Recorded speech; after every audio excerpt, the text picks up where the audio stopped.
یہ کوئی کہے کہ معصوم نے یہ پیغام دیا ہے اور اپنے لفظوں میں کہے تو ان الفاظ کی کوئی اہمیت نہیں ہے. بات ہمارے یہاں لفظ معصوم پر جب یقین حاصل ہو جائے کہ معصوم نے یہ لفظ ارشاد فرمایا وہ ہے دلیل حکم. توجہ ہے, دلیل حکم لفظ معصوم ہے, پیغمبر نے کیا لفظیں ادا کی وہ اہمیت ہے. تو بہت سی حدیثیں ہیں جو ان کو تواتر معنوی حاصل ہے. تواتر معنوی یہ کہ ہاں حضور نے یہ فرمایا مگر کن لفظوں میں فرمایا یہ نہیں معلوم.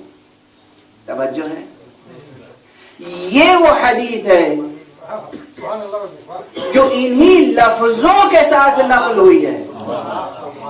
کیا الفاظ ہیں؟ من کنت مولا فہذا علی مولا. آپ سب کو یاد ہے. بحمد اللہ, ہمیں اس پہ کوئی شرمندگی نہیں ہے, کوئی معذرت کرنے کی ضرورت نہیں ہے. ہمیں جس طریقے سے کلمہ لا الہ الا اللہ یاد ہے,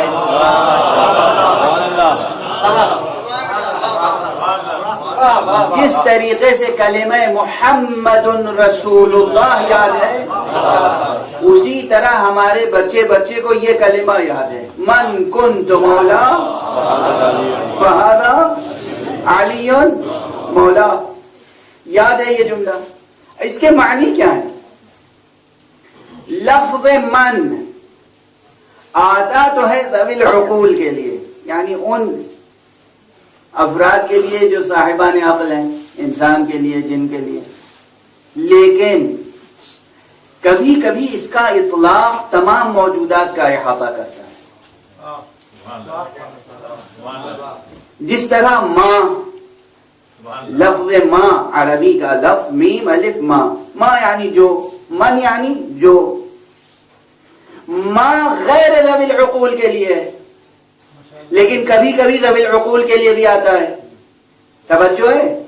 اسی طرح من ذوی العقول کے لیے مگر غیر ذوی العقول کے لیے آتا ہے. جب پیغمبر فرما رہے ہیں من کنت مولا, میں جس کا مولا ہوں, تو مسئلہ صرف انسانوں تک محدود نہیں رہے گا.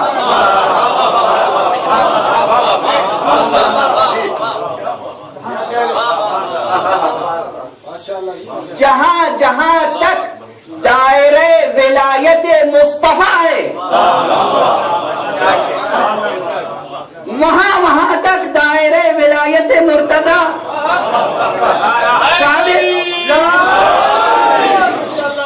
توجہ ہے. اس میں کسی بہت گہری منطق کی ضرورت تو نہیں ہے, کسی فلسفے عرفان کی ضرورت نہیں ہے. سادہ گرامر اگر کسی کو معلوم ہے, زبان اگر کوئی سمجھتا ہے, تو حضور کیا فرما رہے ہیں؟ من کنت مولا, میں جس کا مولا ہوں. جہاں تک پیغمبر کی ولایت عام ہے. اب پیغمبر کی ولایت کہاں تک عام ہے؟ اسے یا مسلمان بتائیں یا قرآن مجید سے دریافت کریں. تاریخ گواہ ہے کہ پیغمبر کا دائرہ ولایت کہاں تک ہے. پیغمبر اگر درخت کو اشارہ, ولایت کے معنی کیا ہیں؟ یہاں پر ٹھہر کے سنیے گا اور آپ اپنے اپنے دلوں کا جائزہ بھی لیجیے گا. یہیں فضائل بھی ہے اور یہیں درس بھی ہے. ولایت میں داخل ہونے کے معنی کیا ہوتے ہیں؟ کیا معنی؟ داخل ہونے کے معنی کیا ہے؟ ہم ولایت امیر المومنین میں داخل ہیں. دعویٰ ہے.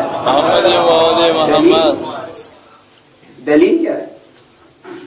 صرف ایک دلیل ہے. نعرہ کبھی دلیل نہیں ہوتا عزیزان گرامی. دعویٰ کبھی دلیل نہیں ہوتا. دعویٰ ہوتا ہے, نعرہ ہوتا ہے. دعویٰ بھی محتاج دلیل ہے، نعرہ بھی محتاج ثبوت ہے۔ عمل وہ ہوتا ہے کہ جو نہ دعوے کی ضرورت ہے نہ نعرے کی ضرورت ہے۔ کسی کی ولایت میں داخل ہونے کے معنی ہے اس کی اطاعت، داخل ہونے کے معنی ہے اطاعت۔ ولایت قبول کرنے کے معنی کیا ہے؟ اللہ کی توحید قبول کرتے ہیں، آپ کہتے ہیں لا الہ الا اللہ، اس کے بعد مجال ہے کہ آپ کسی بت کے سامنے جا کے سجدہ کریں؟ نہیں ممکن ہے نا۔ ادھر آپ نے سجدہ کیا، ادھر وہ لا الہ الا اللہ کی ولایت سے آپ خارج ہو گئے۔ ادھر سجدہ کیا غیر خدا کو، ادھر لا الہ الا اللہ کی ولایت سے خارج۔ ادھر کسی غیر محمد کو نبی مانا، ادھر محمد رسول اللہ کی ولایت سے خارج۔ اور یہاں لطف یہ ہے کہ اگر محمد رسول اللہ کی ولایت سے خارج ہوئے تو لا الہ الا اللہ کی ولایت سے بھی خود بخود خارج۔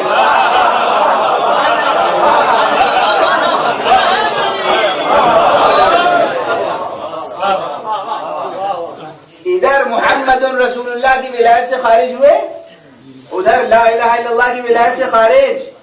توجہ ہے؟ تو ولایت قبول کرنے کے معنی ہے اطاعت، صرف نعرہ نہیں۔ معلوم لا الہ الا اللہ کہہ رہے ہیں اور بیٹھے ہیں کہاں؟ شیو جی کی مورتی کے سامنے بیٹھے ہیں، یا گنیش جی کی مورتی کے سامنے بیٹھے ہوئے، اور ساری وہ عبادتیں بجا لا رہے ہیں جو کافر بجا لاتے ہیں، بت پرست، اور پڑھ رہے ہیں کیا؟ لا الہ الا اللہ۔ یہ لا الہ الا اللہ قبول ہوگا؟ نہ صرف یہ کہ قبول نہیں ہوگا بلکہ موجب عتاب بھی ہوگا، موجب عذاب بھی ہوگا، عذاب بڑھتا چلا جائے گا۔ تو یہ اس قدر 2-2-4 کی طرح کی بات ہے کہ جس میں کسی کے لیے جائے بحث نہیں ہے۔ ولایت میں داخل ہونے اور ولایت کو قبول کرنے کے معنی ہے اطاعت، ولایت میں داخل ہونے اور ولایت کو قبول کرنے کے معنی ہے عمل۔ توجہ ہے؟ اس لیے کہ لفظ کی یہاں کوئی اہمیت نہیں ہے، معصوم کی طرف سے لفظ کی اہمیت ہے، بندے کی طرف سے عمل کی اہمیت ہے۔ کسی کے پاس زبانی نہ ہو، گونگا ہو، کلمہ ادا کر سکتا ہے، لا الہ الا اللہ پڑھ سکتا ہے، یہ آواز نکال سکتا ہے لا الہ الا اللہ، گونگا ہے؟ گونگا ہے تو کیا جتنے گونگے ہیں وہ سب غیر مسلم ہیں؟ ان کا اسلام ثابت نہیں ہے، ایمان ثابت نہیں ہے۔ بندے کی طرف سے لفظ کی اہمیت نہیں ہے، حقیقت و معنی لا الہ الا اللہ سمجھ میں آ جائیں اور سجدے میں جھک جائے بس وہ مومن، چاہے زبان سے لا الہ الا اللہ کہے یا نہ کہے، جب پورے وجود سے لا الہ الا اللہ کہہ رہا ہے تو پھر زبان سے لا الہ الا اللہ کی اہمیت کہاں ہے؟ لا الہ الا اللہ زبان سے صرف اس سے مطلوب ہے جس کے پاس زبان ہو اور زبان آزاد ہو۔ توجہ ہے، زبان ہو، زبان آزاد ہو، زبان بھی مکلف ہو۔ مکلف کے معنی سمجھتے ہیں نا، یعنی اللہ کی طرف سے تکلیف دی گئی ہو کہ تمہیں یہ بھی کہنا ہے۔ کبھی کبھی صرف کچھ کرنے کے لیے حکم دیا جاتا ہے، کہنے کے لیے نہیں۔ روزہ حکم رب ہے یا نہیں؟ روزہ عبادت ہے یا نہیں؟ روزہ تقاضا لا الہ الا اللہ ہے یا نہیں؟ روزہ کرنے کی چیز ہے یا کہنے کی؟ نیت بھی تو کرنا زبان سے شرط نہیں. کسی توضیح المسائل میں ہے کہ یہ نیت زبان سے کرنی ہے کہ میں روزہ رکھتا ہوں واجب قربتاً اللہ؟ نہیں. کبھی کبھی صرف کرنے کا حکم ہوتا ہے، کہنے کا نہیں. کاش یہ بات سمجھ میں آ جائے، کاش یہ بات سمجھ میں. جس طرح ولایت حق سبحانہ و تعالی میں کبھی کچھ کہنے کا حکم ہے، کبھی کچھ کرنے کا حکم، کبھی دونوں تکلیفیں ساتھ ساتھ ہیں. مثلا نماز، رکوع میں جھکنا بھی ہے، زبان سے کچھ کہنا بھی ہے. تو کبھی صرف کہنا ہے، کبھی صرف کرنا ہے، کبھی کہنا بھی ہے، کرنا بھی ہے. تو ہر عمل، ہر حکم کے اپنے حدود ہیں، اپنے تقاضے ہیں. توجہ ہے؟ جس طرح ولایت حق سبحانہ و تعالی لا الہ الا اللہ کہنے کے ساتھ ساتھ تینوں طرح کی تکلیفیں آتی ہیں. کبھی کچھ کہنا ہے، کبھی کچھ کرنا ہے، کبھی کہنا بھی ہے، کرنا بھی ہے. توجہ ہے؟ اسی طرح محمد رسول اللہ کہنے کے ساتھ ساتھ کبھی کچھ کہنا ہے، کبھی کچھ کرنا ہے، کبھی کہنا بھی ہے، کرنا بھی ہے. اسی طرح علی ولی اللہ کہنے کے ساتھ ساتھ علی ولی اللہ صرف کہنا نہیں ہے، کہنا ہے کہیں، کہیں نہیں کہنا ہے. جہاں کہنا ہے وہاں کہنا ہے، جہاں نہیں کہنا ہے وہاں نہیں کہنا ہے. جہاں کرنا ہے وہاں کہہ کر نہ ٹالو.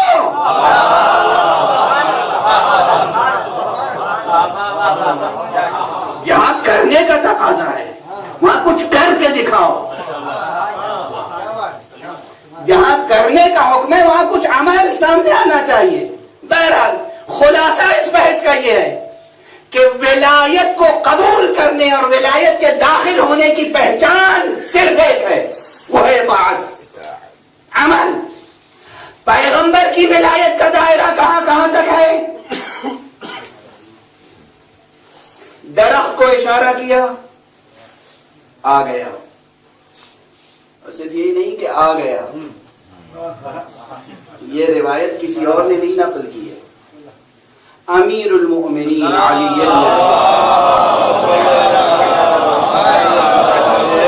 علیہ الصلاۃ والسلام سے یہ روایت ہے، اور نہج البلاغہ میں بھی ہے اور دوسرے مقامات پر بھی ہے کہ امیر المؤمنین علیہ الصلاۃ والسلام نے فرمایا کہ کفار آئے، انہوں نے حضور سے معجزے کا تقاضا کیا. حضور نے کہا وہ سامنے جو درخت ہے اسے بلاؤں، تم مانو گے؟ ان کا تقاضا یہی تھا. کہا جی ہاں. درخت کو قریب بلا، اشارہ کیا. وہ درخت اپنی جڑوں کے ساتھ،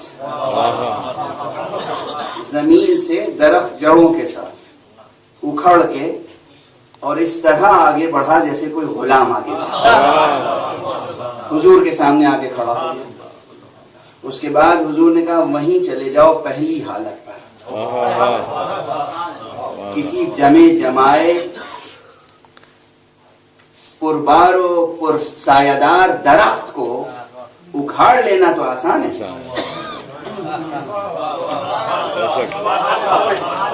لیکن پھر اسی طرح پہلی شکل و صورت پہ پہنچ جاؤ. درخت پھر اپنی جگہ واپس آیا.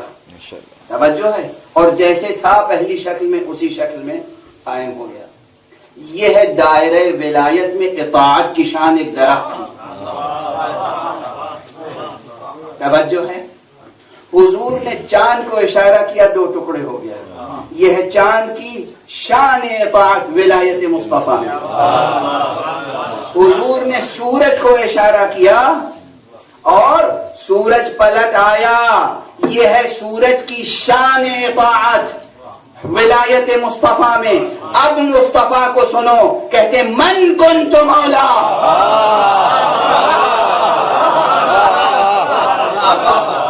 من کنت مولا فہذا علی مولا. جس کا میں مولا ہوں اس کے علی مولا ہیں. صرف تمہارے لیے نہیں، سورج کا مولا آج سے علی ہے، چاند کا مولا علی ہے، درخت کا مولا علی ہے.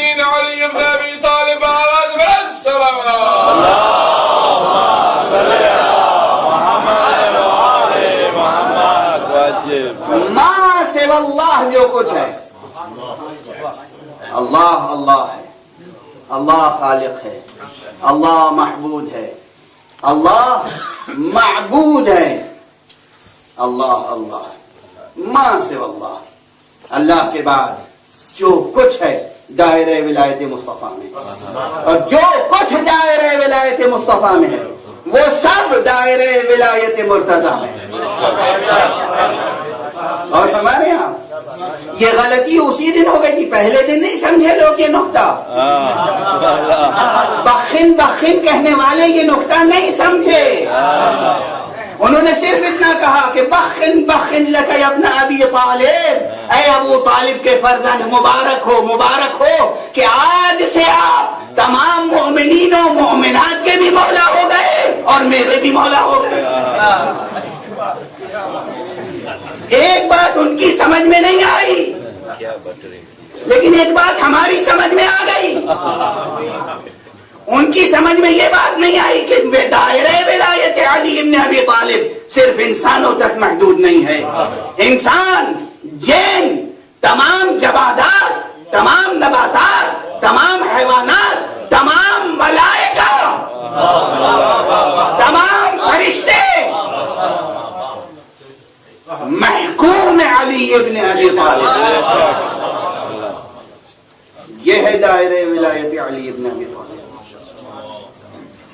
یہ کوئی مبالغہ نہیں ہے، یہ کوئی شاعری نہیں ہے، یہ نص قول پیغمبر ہے صلی اللہ علیہ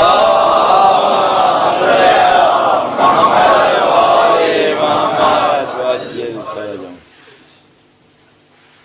من کنت مولا فہذا علی مولا۔ اور اسی کے ساتھ ساتھ ظاہر ہے کہ یہ تو صرف ایک فقرے سے بات نکل آئی جب میں نے کہا کہ وقت اپنی رفتار سے آگے بڑھو، مگر ہم جس کی ولایت میں ہیں وقت اس کا محکوم ہے۔ چونکہ میں نے کہہ دیا تھا وقت اس کا محکوم ہے، تو اب یہ دلیل پیش کرنا ضروری ہے، ضرورت تھی کہ دلیل پیش کروں کہ وقت محکوم علی ہے، وقت محکوم علی ہے۔ اور جب وقت محکوم علی ہے، کیسے وقت محکوم علی ہے یہ بحث الگ ہے۔ اولاً وقت سمجھیے کیا ہے، پھر سمجھیے گا کہ کس طرح سے وقت محکوم علی ہے۔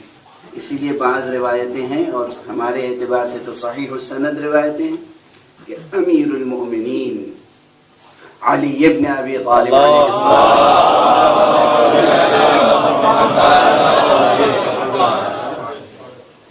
کے لیے 2 مرتبہ سورج پلٹا ہے، ایک مرتبہ حیات پیغمبر میں دعائے پیغمبر سے، دوسری مرتبہ بعد پیغمبر دعائے امیر المومنین۔ اور یہ دوسری مرتبہ سورج کا پلٹانا اس لیے ضروری تھا تاکہ یہ ثبوت فراہم ہو جائے کہ من کنت مولا